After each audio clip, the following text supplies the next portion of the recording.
Aku rasa lah kan ramai lagi yang tak tahu ni pasal Jumaat Sabtu Ahad 21, 22 dengan 23 November ni. Dekat Mersing nanti bakal ada karnival yang gempak. Karnival jualan agro madani dekat Pasar Tani Kekal Mersing. Sebab apa aku kata gempak? Selama 3 hari tu ada jualan set combo yang mana nilai RM15 dia jatuh sampai RM5. Kalau macam contoh 21 hari bulan, kalau korang ni jenis kreatif, korang boleh masuk pertandingan mengukir buah.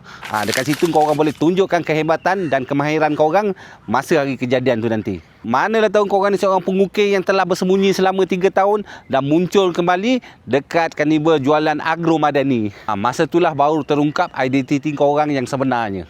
Petang tu hari Jumaat 21 hari bulan ada pertandingan mewarna. Bawa anak korang tu, tunjukkan bakat dia orang.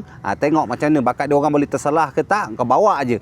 Janji dia happy. Lebih kurang dalam pukul 5 ataupun 6 ada happy hour. Malam pun ada pertunjukan pentas, ada ceramah, ada nasihat. Mana-mana yang nak santai tu kau boleh datang pada waktu malam. Tak kisahlah kau nak bawa siapa, bawa mak kau ke, ayah kau ke, bawa bini kau ke, kau datang seorang. Kau datang je, malam pun ada. Untuk hari kedua pula, 22 hari bulan November, kau datang awal-awal. Sebab apa pagi-pagi dah ada monsoon fun run. Kau kena datang awal, takut nanti parking tak ada pula. Dah penat berlari, kau boleh pergi pula jualan kasih. Pagi-pagi tu pun ada jualan kasih. Kalau jualan kasih ni ramai orang tahu kan, barang-barang semua memang murah tak masuk akal. Jadi kau boleh pergi belanja lah lepas kau berlari tu. Lepas tu ada persembahan pula daripada Wanis Hasrita. Kau tengok artis pun dah turun, kau jangan kata pula Mersing kali ni sunyi. 3 hari betul turun ni, Mersing confirm tak sunyi. Pukul 1 sampai pukul 2 petang ada cabutan bertuah. Lepas tu petangnya lagi ada pertandingan memasak.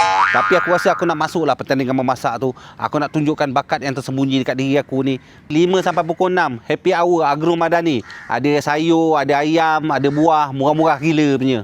Malam pula kalau kau nak tengok What a New Band perform, kau boleh lepak sampai malam. Kalau korang yang suka live band, yang ni memang ngam. Ahad 23 November, hari ketiga, hari terakhir. Yang mana korang tu banyak saman tu, masa tu korang boleh bayar dengan harga 70%. 70% tau. Lepas tu ada juga demonstrasi motor berkuasa tinggi daripada pihak PDRM. Untuk anak-anak muda tu, yang mana jago-jago main game tu, ada pertandingan Mobile Legend. Masa ni lah kau nak tunjukkan kehebatan korang tu. Aku rasa kali ni memang gempak karnival jualan agro madani dekat Pasar Tani Kekal Mersing.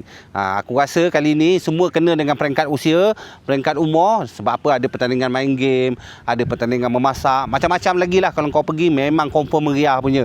Jadi korang semua jangan lupa set the date 21 November sampai 23 November daripada pukul 8 pagi sampai 10 malam. Jom, aku pun ada dekat sana 3 hari berturut-turut. Sampai jumpa korang semua dekat sana. Okey, bye-bye. Assalamualaikum.